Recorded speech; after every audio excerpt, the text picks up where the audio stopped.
Alors voilà, on va commencer par créer quelques formes géométriques rapidement. Donc, dans la palette des outils, vous avez le rectangle ici, en dessous du T, parce qu'il y a d'autres rectangles à d'autres endroits de la palette des outils, mais ici, on veut vraiment utiliser le rectangle. Vous l'activez. Et alors, qu'est-ce qui se passe si vous mettez le rectangle quelque part sur la page A4 horizontale qui est là? Vous allez pouvoir cliquer et ça vous demande des dimensions. Et vous allez pouvoir indiquer, par exemple, largeur 120, hauteur. Alors, petite astuce pour passer rapidement au cartouche suivant, c'est la touche tabulation sur le clavier. Donc, si vous avez un clavier AZERTY, c'est la touche qui est juste à gauche du A, la touche Tab. Comme ça passe directement au cartouche suivant. Voilà 120 sur 80 par exemple, millimètres. On est bien en millimètres tous ou vous êtes avec autre chose comme unité de mesure? Il est marqué PT peut-être. Qu'est-ce que vous voyez derrière le 80 et le 120? Millimètres? Parfait.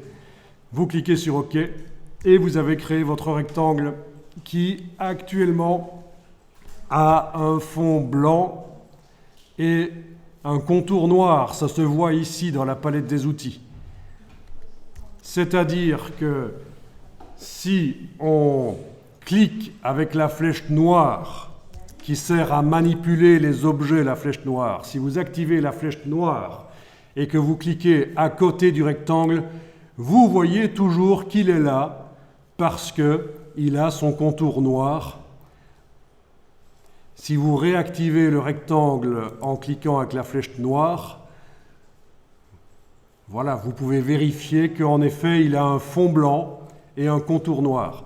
Ça, c'est le principe de ce genre de logiciel. Il faut toujours activer les objets avec la flèche quand on veut travailler sur eux.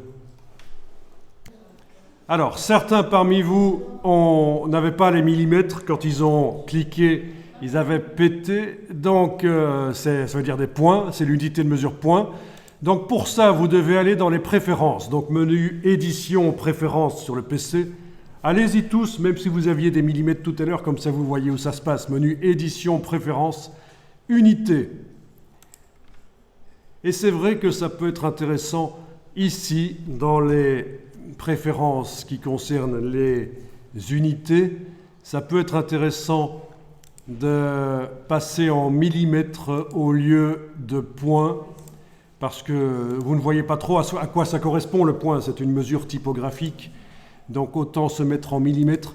En tout cas, se mettre en millimètres pour les mesures générales, pas nécessairement pour les contours, l'épaisseur des contours sur les objets ou la taille des polices de caractères, mais pour les mesures générales des objets, millimètres c'est bien. Vous cliquez sur OK quand vous avez fait ça, et la fois suivante, vous verrez que c'est indiqué en millimètres.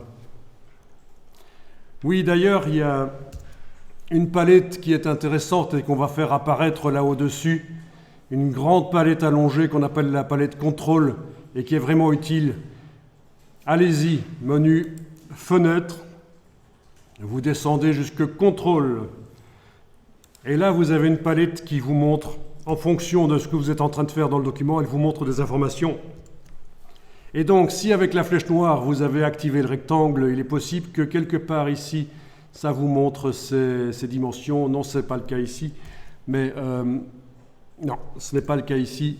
Il faudrait pour ça aller cliquer sur le mot transformation. Vous le voyez là au-dessus, sur la droite. Voilà. Et on vous indique ici largeur, hauteur. Vous ne voyez pas? Oui, si votre rectangle n'est pas sélectionné, et là je viens de cliquer avec la flèche noire à côté, il n'est pas sélectionné, vous ne voyez pas dans la palette contrôle sur la droite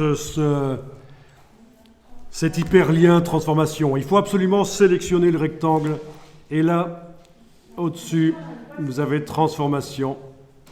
Voilà, et vous voyez largeur, hauteur. Voilà, donc... alors, ici, c'est juste le positionnement sur la page, le positionnement du rectangle et plus principalement ici du centre du rectangle. Donc ne confondez pas les dimensions largeur-hauteur d'un objet avec son positionnement en horizontal, le X, et en Y, le vertical. Donc X, Y, horizontal, vertical, c'est le positionnement, dans ce cas-ci, du centre de l'objet sur la page. Ça ne nous intéresse généralement pas trop. Ce qui nous intéresse plus, c'est les mesures éventuellement de l'objet. Mais quand on fait du stylisme, un peu moins quand même.